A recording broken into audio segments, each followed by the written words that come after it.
le Seigneur vous bénisse. Nous allons lire l'Écriture. Lisons dans 1 Corinthiens 11, le verset 29. Je lis l'Écriture.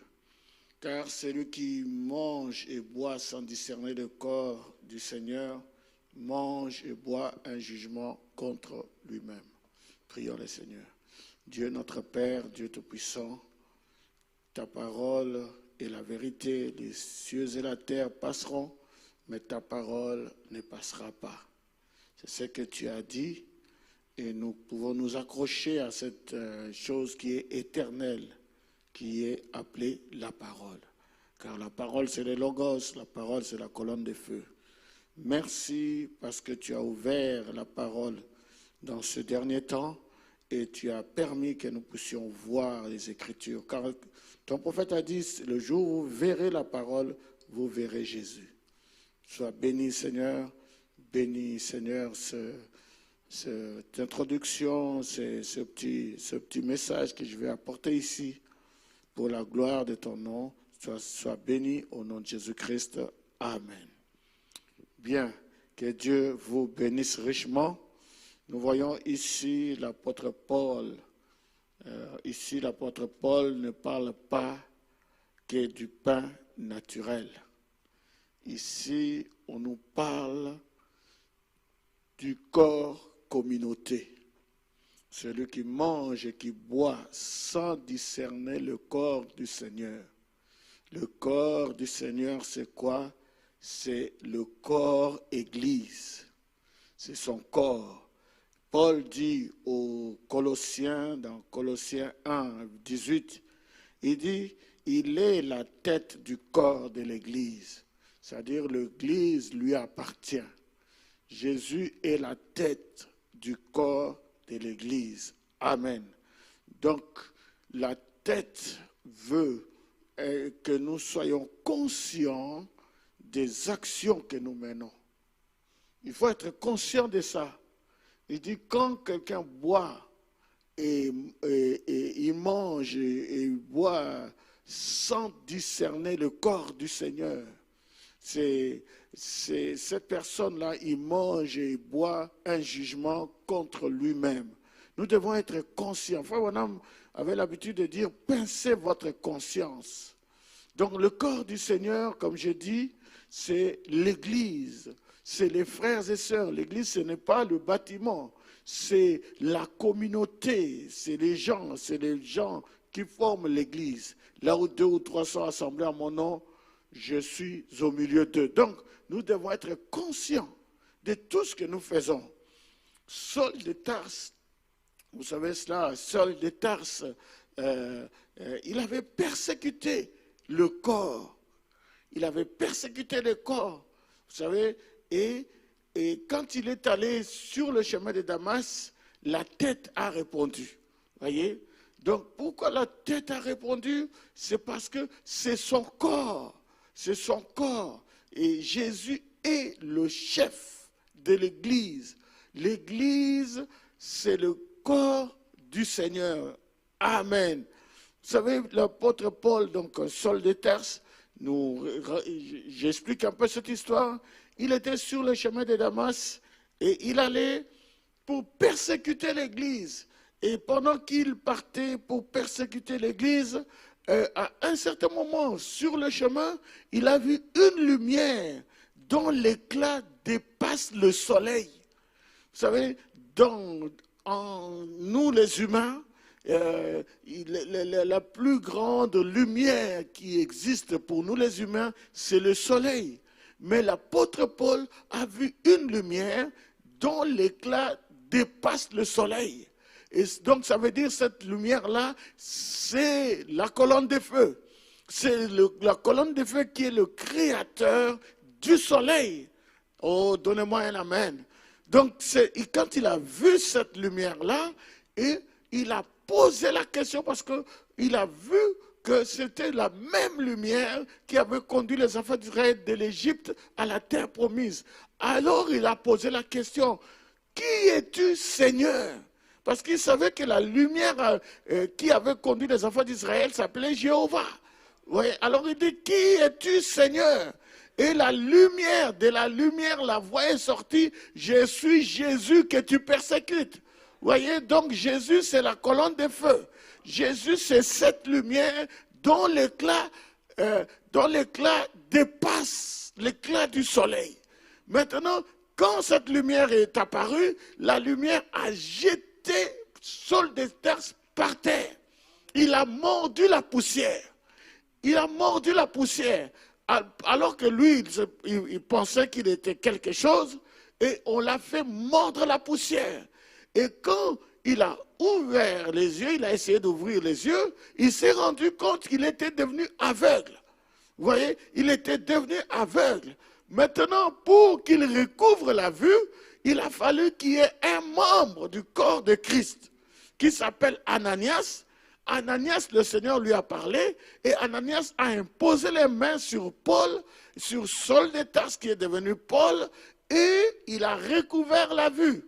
Et malgré qu'il a recouvert la vue, mais lui est resté des stigmates. Vous voyez, il avait des problèmes des yeux. C'est ça qu'on appelle l'écharde. Il a dit que Dieu a laissé une écharde sur mon corps. Pourquoi cette écharde-là? Pourquoi Dieu l'a rendu aveugle? Pourquoi Dieu lui a fait mordre la poussière? C'est parce qu'il a persécuté le corps de Christ. Quand vous persécutez un membre du corps de Christ, la tête doit répondre. Oh, donnez-moi un amen. On ne peut pas persécuter le corps de Christ et s'en sortir impunément. Non, il faut que Dieu réponde. Et dans 1 Corinthiens 11, le verset 30, l'apôtre Paul continue, il dit, c'est pour cela qu'il y a parmi vous beaucoup d'infirmes et de malades, et qu'un grand nombre sont morts. Pourquoi un grand nombre sont morts? Pour Paul, il ne doit y avoir aucune personne faible dans l'Église. Pour Paul, il ne doit y avoir aucune personne qui meurt prématurément. Pour Paul, il ne doit y avoir personne de faible, de malade, tout ça. Non, il ne doit pas y avoir cela dans l'Église. Mais malheureusement, nous trouvons ce genre de choses. Nous trouvons cela. Pourquoi? Parce que tu n'aimes pas les frères. C'est parce que tu n'aimes pas les sœurs. Parce que tu les persécutes. Parce que tu les hais. Tu les jalouses. C'est pour cela qu'en faisant cela, en ayant cette attitude, tu t'ouvres la porte de la maladie. Tu t'ouvres la porte de l'infirmité. Tu t'ouvres la porte de la mort. Vous voyez, tu t'ouvres toutes ces portes-là. C'est pour ça que tu ne dois pas faire ça. Tu ne dois pas haïr un frère. Quelqu'un que Dieu a quitté le ciel pour mourir pour lui, tu ne dois pas le haïr. Tu ne dois pas le jalouser. Tu ne dois pas le combattre. Je suis en train de répondre à cette question. Vous savez, il y a beaucoup de gens qui sont infirmes et malades et un grand nombre sont morts parce qu'ils n'ont pas, comment dirais-je, discerné le corps du Seigneur. Vous voyez, que le corps du Seigneur, Jésus est mort pour son corps, pour sauver ce frère, pour sauver cette sœur. Donc tu dois discerner le corps du Seigneur. Normalement, quand nous venons à l'église, on ne doit pas se persécuter. Nous venons à l'église pour louer Dieu, pour adorer Dieu, pour prier les uns pour les autres. Nous ne venons pas à l'église pour nous jalouser, pour que tu portes envie sur quelqu'un et que tu fasses un conciliabule pour l'attaquer. Vous voyez? Non, tu ne dois pas faire ça. Si tu fais ça, tu t'ouvres la porte de la maladie et de l'enfer et des problèmes. Le corps de Christ. Voilà pourquoi l'apôtre Paul a posé la question, que veux-tu que je fasse, Seigneur? Voyez? que veux-tu que je fasse? Donc c'est ce que je viens de te dire. L'apôtre Jean dit dans 1 Jean 4, le verset 20, il dit, si quelqu'un dit, j'aime Dieu, et qu'il haïsse son frère, c'est un menteur. Car celui qui n'aime pas son frère qu'il voit, comment peut-il aimer Dieu qu'il ne voit pas? Dieu, on ne le voit pas. Dieu est dans les frères. Dieu est dans les sœurs. Dieu est dans le pasteur. Dieu est derrière une peau. C'est ce que nous croyons. Vous voyez, Dieu est derrière quelqu'un. Donc, on loue Dieu et on déteste un frère. On loue Dieu et on déteste une sœur. Mais c'est très, très grave. Donnez-moi un amen. Donnez-moi un amen. L'apôtre Paul dit, l'apôtre Jean plutôt dit, si tu dis que tu aimes Dieu et que tu es ton frère, tu es un menteur. Tu es un menteur. Voyez, tu dois aimer Dieu dans ton frère. Aimer Dieu dans ta sœur. Donnez-moi un amen. Alors, je termine par cette citation de Frère Branham. Il dit, dans l'ordination, il dit, et nous croyons que quand nous nous réunissons, il a dit, attendez-vous les uns les autres. Autrement dit, patientez l'un pour l'autre. Le mot attendre signifie patienter. Patienter l'un pour l'autre. Alors nous, écoutez maintenant, Frère Branham, comment il interprète ce verset de l'apôtre Paul. Il dit, nous, ce que nous avons coutume de faire, nous appliquons ce passage de l'Écriture comme ceci. C'est-à-dire que quand nous faisons ceci, nous courbons simplement la tête. Et l'assemblée prie pour nous, les pasteurs. Et nous, les pasteurs, nous prions pour notre assemblée. C'est comme ça que nous patientons l'un pour l'autre. Et en nous servant les uns les autres par la prière. C'est comme ça. Et il continue, il dit, vous priez. Oh Dieu, pardonne à mon pasteur. S'il y a quelque chose dans sa vie qu'ils ont fait, pardonne-leur ça. Pardonne-leur. Ils ne voulaient pas faire ça. Et de notre côté, nous les pasteurs, nous prions pour notre assemblée. Oh Dieu, voilà le petit troupeau dont tu nous as confié la garde. S'il y a quelque chose de mauvais dans leur vie, enlève le Père. Pour que nous puissions nous tenir là, tous ensemble, communier tout autour, en sachant que nous venons ici, que nous observons une ordonnance de Dieu et prenons la communion. Je pense que c'est un doux moment de communion fraternelle. Je pense que c'est ce que nous devons faire. Et c'est ce que je veux qu'on fasse maintenant. Vous, l'Église, priez pour le pasteur et le pasteur prie en même temps pour vous. Prions le Seigneur. Dieu notre Père, Dieu Tout-Puissant, Créateur du ciel et de la terre, donateur de tout don excellent, je te remercie et je te rends grâce, Seigneur, pour cette Église que tu m'as donnée, que ce soit l'Église ici, à Shalom Tabernacle, à Lyon, Grâce Tabernacle, au Tabernacle du Dieu vivant. Seigneur, le peuple est nombreux, très, très nombreux. Tu les as donnés, Seigneur. Et en tant qu'humains, nous sommes sujets à des fautes. Nous faisons beaucoup de fautes, beaucoup de fautes. Je te prie, Seigneur, d'aider ton peuple, Seigneur, de les aider, oh Dieu. Tu sais, Seigneur, que l'esprit est disposé, mais la chair est faible. Personne, Seigneur, ne peut se changer. Personne ne peut s'avancer devant toi et montrer ses œuvres et être clean devant toi. Je te prie, Seigneur, pour cette congrégation que tu m'as donnée. Pardonne leurs péchés, Seigneur. Pardonne leurs manquements. Tu sais, Seigneur, qu'ils ont assurément, ils ont fait des erreurs, ils ont péché, ils ont fait des choses qui ne vont pas, des choses que tu détestes, Seigneur. Mais je prie pour eux, Seigneur. Jésus, tu es mort et tu as donné ta vie et tu as donné ton sang pour que ce peuple-là soit racheté. Seigneur, tu ne peux pas les laisser. Tu ne peux pas les laisser. Je prie, Seigneur. Je prie le Dieu miséricordieux. Fais quelque chose pour eux, Seigneur. Pardonne leurs péchés et pardonne même leurs iniquités, Seigneur. Je prie pour ce peuple, Seigneur. Tu sais, si un peuple n'arrive pas à prendre la Sainte Seine, Seigneur, comment ils iront au ciel? Parce que là-bas au ciel, ce sera la Sainte Seine qu'ils vont prendre. Je te prie, Seigneur, de pardonner leurs péchés et qu'ils prennent la Sainte Seine. Tu sais, Seigneur, que nous passons par des moments très difficiles. C'est un moment de crise sanitaire, Seigneur. Les gens sont dans les maisons et le diable les attaque, Seigneur.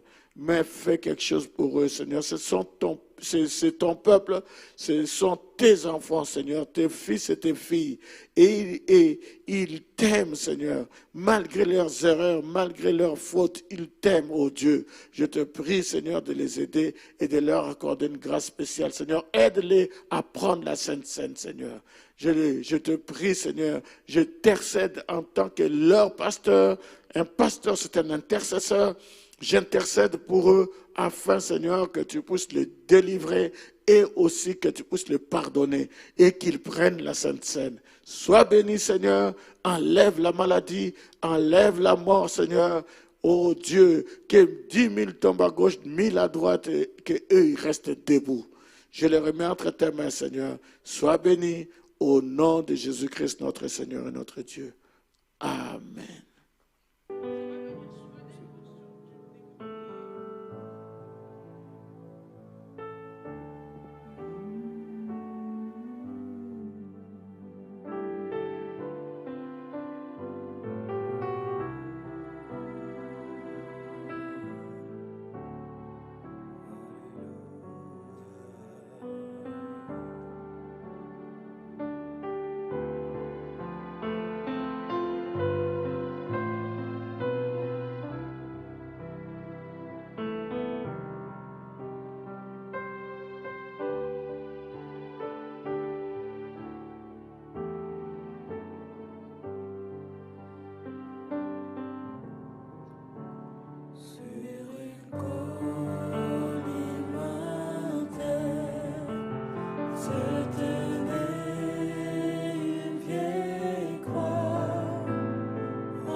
sur cette vieille croix que Jésus mourut pour me pardonner, me sanctifier.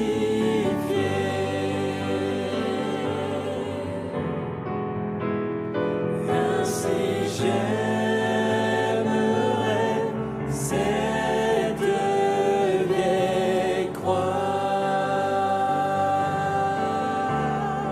jusqu'à ce que je dépose mes âmes. Je veux m'attacher à la vieille croix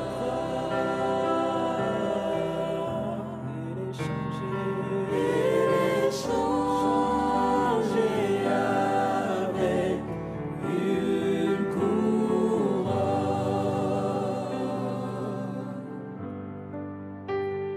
À cette vieille croix rugueuse, je serai si fidèle, joyeux, je porterai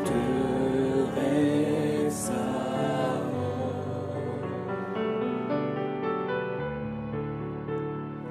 un jour il m'appellera à ma maison lointaine, où je serai toujours dans sa gloire. Ainsi j'aimerais cette vieille croix jusqu'à ce que je dépose mes âmes. Je veux m'attacher à la vieille croix et les changer avec une couronne.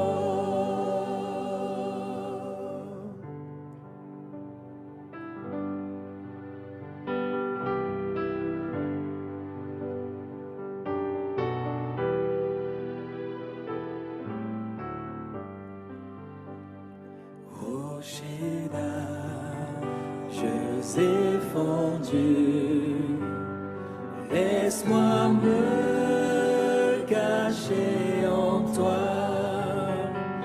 Laisse l'eau avec le sang qui coulèrent de ses plaies être un double remède, sauver et me rendre pur. Puisse les larmes me couler et mon zèle ne s'éteint point. Rien ne puisse me purifier. Toi seul tu peux me sauver. Dans ma main, rien n'est porté. Je m'attache à ta croix, tandis que j'aspire ce souffle. Quand mes yeux se fermeront et quand je me lèverai, je te verrai sur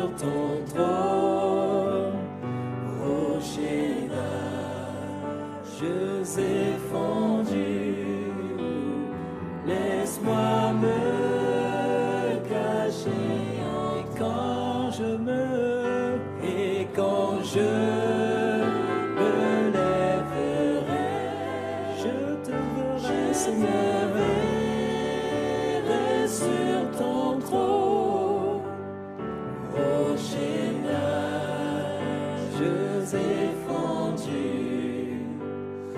Laisse-moi me cacher en toi.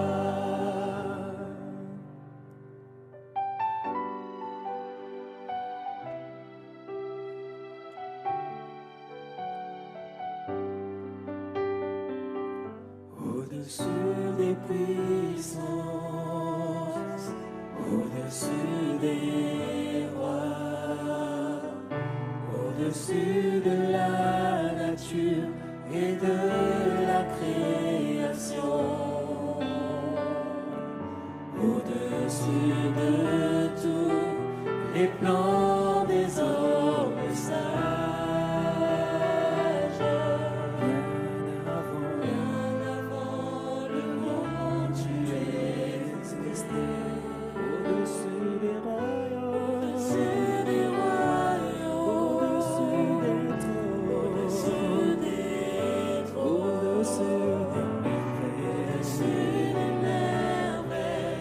Que ce monde a connu, par-dessus tout, les trésors de la terre. Rien ne peut mesurer ta valeur.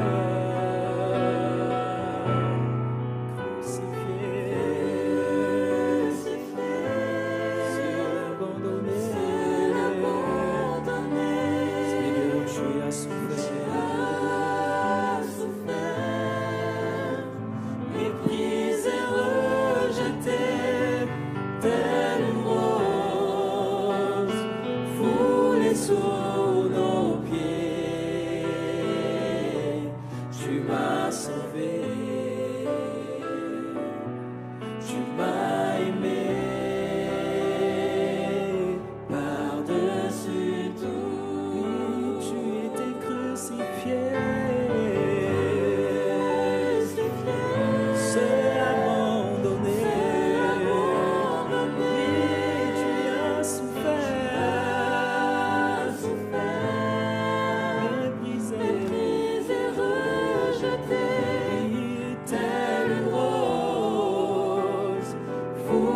Sous nos pieds,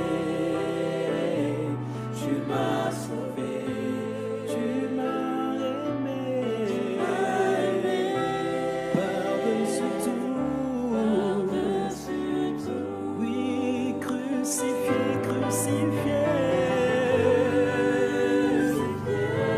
seul abandonné, oui, tu as souffert.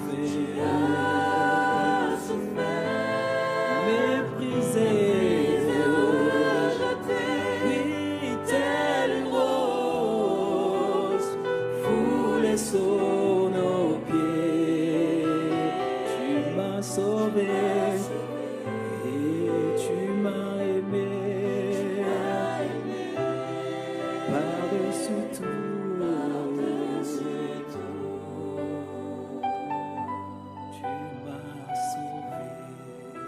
Seigneur.